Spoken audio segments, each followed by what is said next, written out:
Godavari ఖనిలో TBGKS కేంద్ర కార్యాలయం బుధవారం బీఆర్ఎస్ టీబీజీకేఎస్ ఆధ్వర్యంలో తెలంగాణ సిద్ధాంతకర్త ప్రొఫెసర్ జయశంకర్ సార్ జయంతి వేడుకలను ఘనంగా నిర్వహించారు.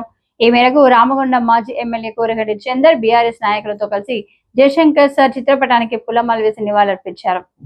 ఈ సందర్భంగా మాజీ ఎమ్మెల్యే మాట్లాడారు. ఈ కార్యక్రమంలో బీఆర్ఎస్ టీబీజీకేఎస్ నాయకులు గోపు ఐలయ్య యాదవ్, మారుతి, కల్వచెల్ల కృష్ణవేణి, బాదె అంజలి, జనగామ కవిత, సరోజిని, గుర్రం పద్మ, కనకలక్ష్మి, సుజాత, పర్లపల్లి రవి, జేవి రాజు, చెల్ల రవీందర్ రెడ్డి, కిరణ్ జీ, నీరటి శ్రీనివాస్, వెంకటేష్, పిల్లి రమేష్, కుర్ర రామరాజు, హరికృష్ణ, సత్తు శ్రీనివాస్, శ్రావణ్, చింటూ తదితరులు పాల్గొన్నారు.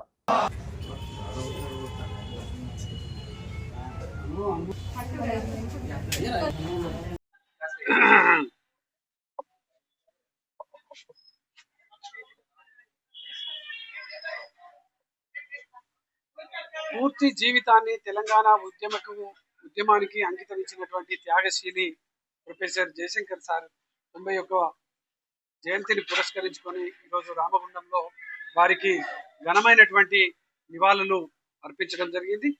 ప్రత్యేకంగా తెలంగాణ సాధన ఉద్యమంలో నీళ్లు, నిధులు, నియామకాల మీద సాగినటువంటి ఈ యొక్క తెలంగాణ ఉద్యమం గౌరవనీయులు తెలంగాణ ఉద్యమ మహాసారథి, తెలంగాణ తొలి ముఖ్యమంత్రి వర్యులు కేసీఆర్ గారు తెలంగాణ ప్రొఫెసర్ జయశంకర్ సార్ గారి ఆశయ సాధన కోసం ఈ ప్రాంతంలో ఉన్నటువంటి ప్రతి ఒక్క రైతుకు నీళ్లు అందించాలని, ప్రతి ఒక్క ఎకరానికి నీళ్లు అందించాలనేటువంటి లక్ష్యం కొద్దీ ఈ ప్రాంతంలో ఉన్నటువంటి గోదావరి నీళ్లు సముద్రంలో కలుస్తున్నాయని కాళేశ్వరం ప్రాజెక్టు నిర్మాణం చేసి ఇలా ప్రతి ఎకరానికి నీళ్లు అందించేటువంటి విధంగా కృషి చేసినటువంటి ఆ సందర్భం.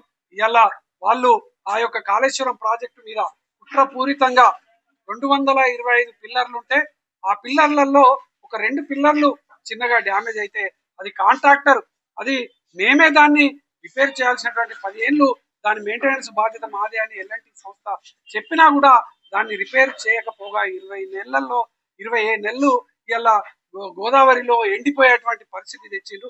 ఇలా ప్రొఫెసర్ జయశంకర్ సార్ ఆశయ సాధన కోసం కృషి చేస్తామని చెప్పేసి మాట్లాడుతున్నటువంటి ముఖ్యమంత్రి, మాట్లాడుతున్నటువంటి మంత్రులు, మరి వారి ఆశయ సాధన ఇలా తెలంగాణ రాష్ట్రంలో ఉన్నటువంటి ప్రతి ఒక్క చుక్కను ఇలా ప్రతి ఎకరానికి అందించాలనేటువంటి ఆలోచన, లక్ష్యం.